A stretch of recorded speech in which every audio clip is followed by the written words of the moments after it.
बंद करो, बंद करो। सरकार की जनता से धोखा बंद करो, बंद करो। भाजपा सरकार हंस पे आओ, हंस पे आओ, हंस पे आओ। भाजपा सरकार रहे, अमर रहे, अमर रहे, तीनों रताली अमर रहे, अमर रहे, अमर। होश में आओ, होश में आओ। तीनों रताली अमर रहे, अमर रहे, अमर रहे। सरकार की जनता से धोखा बंद करो, बंद करो, बंद करो, सरकार की जनता से धोखा बंद करो, बंद करो, बंद करो। तीनों रताली अमर रहे, अमर रहे। से धोखा बंद करो, बंद करो, बंद करो। राजधानी विधायक हंस पे आओ, होश में आओ, होश में आओ। भाजपा सरकार हंस पे आओ, होश में आओ, होश में आओ। हंस पे तुमको हारना होगा, वरना वापस जाना होगा। घर धोखा है, धोखा है, धोखा है, घंटा घर धोखा है। धोखा है, धोखा है। मेडिकल कॉलेज का निर्माण शीघ्र करो, शीघ्र करो, शीघ्र करो, शीघ्र करो, शीघ्र करो।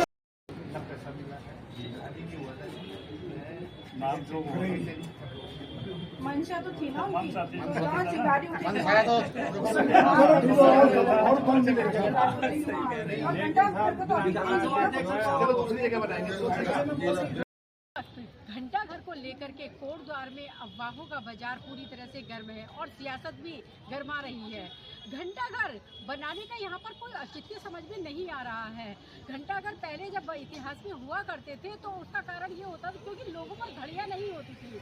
आज का समय पर सबके पास मोबाइल है, इसलिए किसी को घंटाघर की आवश्यकता नहीं है। कोटद्वार की मूलभूत जो सुविधाएं हैं, शिक्षा, स्वास्थ्य, पानी, बिजली, सड़क, ये चीजें मुहैया करवाना सबसे पहले जरूरी है। लेकिन जनप्रतिनिधि और सरकारी तंत्र घंटाघर बनाने पर आमादा है, जो कि लगातार इसका कोटद्वार वासी विरोध कर रहे हैं। आज यहाँ पर कुछ कांग्रेस के कार्यकर्ता भी इस विरोध में यहाँ पर एक ज्ञापन लेने आए हैं। हमारे साथ प्रवेश रावत जी हैं, उन्हीं से ही पूछते हैं कि घंटाघर के लिए आपका क्या कहना है। देखिए, भाजपा सरकार कोटद्वार की जनता को पाषाण युग में ले जाना चाहती है। पाषाण युग समझते हैं आप, जब कुछ नहीं था।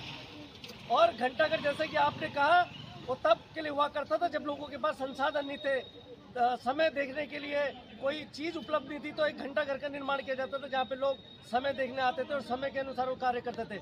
लेकिन ये भाजपा सरकार ये शिक्षा, स्वास्थ्य, रोजगार को न देकर कोटद्वार वासियों को घंटा पकड़ा के घंटा घर देकर उनके साथ भद्दा मजाक कर रही है। मैं चेताना चाहता हूँ उस स्थानीय विधायक को कि अपनी कार्य प्रणाली को सुधार ले, नहीं तो कोटद्वार की जनता आपको सीमा में नहीं घुस देगी। कोटद्वार की सीमा में धिक्कार है ऐसी विधायिका को जिसने बड़े बड़े वादे करे थे, यहाँ पर मेडिकल को लाऊंगी, लाल चिल्लर कार मोटर मार्ग बनाऊंगी, रोजगार दूंगी, शिक्षा के लिए काम करूंगी। लेकिन आज एक 10 में से जो उनकी वादे थे और एक इरादे थे, उसमें से एक भी काम यहाँ पे पूरा नहीं हुआ।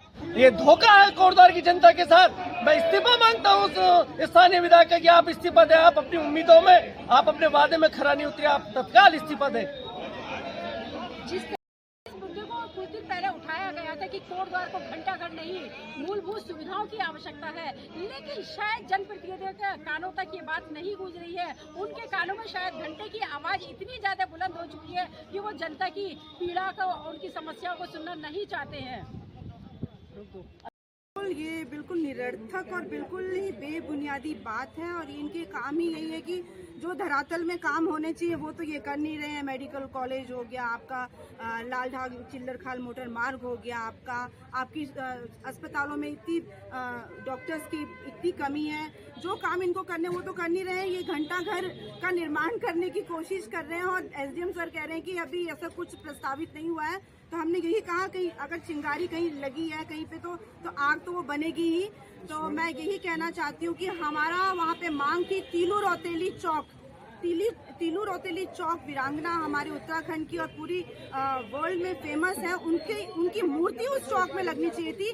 किसी कारणवश वो मूर्ति नहीं लग पाई, तो हम यही कहना चाहते हैं कि वहाँ घंटाघर तो बिल्कुल ही नहीं बनने देंगे हम लोग। और हम चाहते हैं कि जो तीलू रौतेली जी को सम्मान मिलना चाहिए, तीलू रौतेली चौक के अंदर वो मूर्ति लगनी चाहिए। हम उसके लिए मांग करते हैं। और घंटाघर की मांग अगर आप करेंगे तो आपने अपने चैनल में भी बताया था केदार दर्पण में कि ये जो घंटाघर हुआ करते थे बहुत पौराणिक जमाने में हुआ करते, जब लोगों के पास घड़ियां नहीं हुआ करती थी तब लोगों को घंटाघर की जरूरत पड़ती थी। आज तो अगर देहरादून में घंटाघर है तो वो सिर्फ एक कहते हैं ना कि एक हमको बताने के लिए कि हाँ मैं घंटाघर में हूँ, तो ये सिर्फ एक चिन्ह के रूप में रह गया है। तो मेरे को ये समझ नहीं आ रहा कि सरकार करना क्या चाहती है।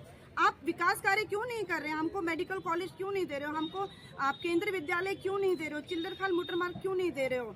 आप हमें डॉक्टर्स क्यों नहीं दे रहे हो, टेक्नीशियंस क्यों नहीं दे रहे हो, सड़कों की हालत इतनी बुरी आप क्यों नहीं कर रहे हो।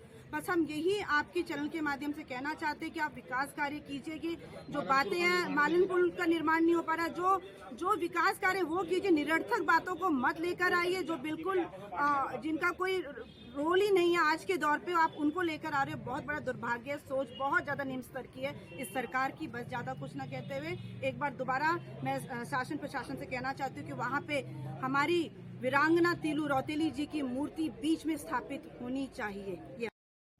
देखिए, कोटद्वार में जो ये सरकार घंटाघर बनाने का जो निर्णय लिया है, इसका हमने आज विरोध जिला कांग्रेस कमेटी कोटद्वार ने यहाँ पे किया, तहसील में किया है। और ये घंटाघर बनाने की किसने मांग कोटद्वार में की थी? ये मांग बिल्कुल निरर्थक है। कोई घड़ी देखने की किसी को कोई जरूरत नहीं है। आजकल हर किसी के जेब में मोबाइल है। और ये किसी की हमारी मांग जो कोटद्वार की मेन मांग है, ये 41 गारंटी इन्होंने कोटद्वार को दी थी, लेकिन एक भी गारंटी कोटद्वार में इन्होंने 1.5 साल में पूरी नहीं की। और ये घंटाघर के नाम पे लोगों को भ्रमित कर रहे हैं, जिसका हम विरोध, अगर आगे भी ऐसा हो तो इसका हम विरोध करेंगे। बिल्कुल दुरुस्त मैडम, पहले तो मैं आपके चैनल का धन्यवाद करना चाहता हूं कि आपने हमें अपनी बात रखने का अवसर दिया, उसके लिए आप बधाई के पात्र हैं। आपका धन्यवाद और आभार। जो ये कोटद्वार में तिलू रौतेली चौक जिस नाम से मशहूर हो चुका है, वो पहले ही नगर निगम के द्वारा उसको तिलू रौतेली चौक का नाम दे दिया गया है। और वर्तमान में जो सोशल मीडिया पे और सुनने में आ रहा है, लगातार अफवाहों का बाजार गर्म है कि तिलू रौतेली चौक पर जो है घंटाघर बनाया जा रहा है। तो ये जो घंटाघर है, आज के संदर्भ में इसका कोई औचित्य नहीं है, क्योंकि आपके पास मोबाइल है, आपके पास गाड़ी में घड़ी है, हर जगह। ये पहले जमाने में ब्रिटिश काल में ये घंटाघर हुआ करता था, जो कि आज किसी भी कोण से, किसी भी एंगल से सही नहीं है। अगर सौंदर्यीकरण ही करना है हमारी सरकार को, जो वर्तमान सरकार है, तो वो यहाँ का कोटद्वार का जो अतिक्रमण है, जिसको कि माननीय न्यायालय ने भी बोला है कि इसको हटाया जाए। हमारे डीएम साहब ने भी 1 हफ्ते का समय दिया था, आपको भी संज्ञान होगा। और उस बात पर यहाँ पर मीटिंग भी हुई हाई लेवल एसडीएम साहब और डीएम साहब के मार्फत, और ये कहा गया कि ये 1 हफ्ते के अंदर इस पर एक्शन होगा। लेकिन यहीं के हमारे जो लोग हैं, वो मुख्यमंत्री साहब के, जो कि हमको संज्ञान में आया है कि वहाँ पहुँच गए और इस पर ब्रेक लगा दी गई, जो बहुत ही दुर्भाग्यपूर्ण बात है कि आपकी गाड़ी खड़ी करने के लिए जगह नहीं है कोटद्वार में, आपको चलने के लिए जगह नहीं है। आपने विकास करना है तो आप मेडिकल कॉलेज, जो हमारे बच्चों का भविष्य है, आपका भविष्य है, सबका भविष्य है। हमको यहाँ पर एक जो बेस हॉस्पिटल बनाया गया है, उसमें जो है रेफरल सेंटर बना दिया गया है। आपने जो है हरिद्वार को एक मेडिकल कॉलेज दे दिया। कोटद्वार में 192 बीघा जमीन पर जो है 4 दीवारी थी, वो खुर्द-बुर्द कर दी गई है। तो सरकार इसका संज्ञान क्यों नहीं ले रही है? आप, ये प्रमुख मुद्दे हैं मैम। हमारे जो गोवंश यहाँ पर घूम रहा है, उसके लिए आप क्या कर रहे हैं? सौंदर्यीकरण, एक आप जो है घंटाघर बनाने से, एक घड़ी लटकाने से क्या आपका रोड का जाम खुल जाएगा? तो ये सब मुद्दे हैं। क्या नाम है आपका? मैं पूर्व सैनिक संघर्ष समिति का महासचिव मदन सिंह नेगी।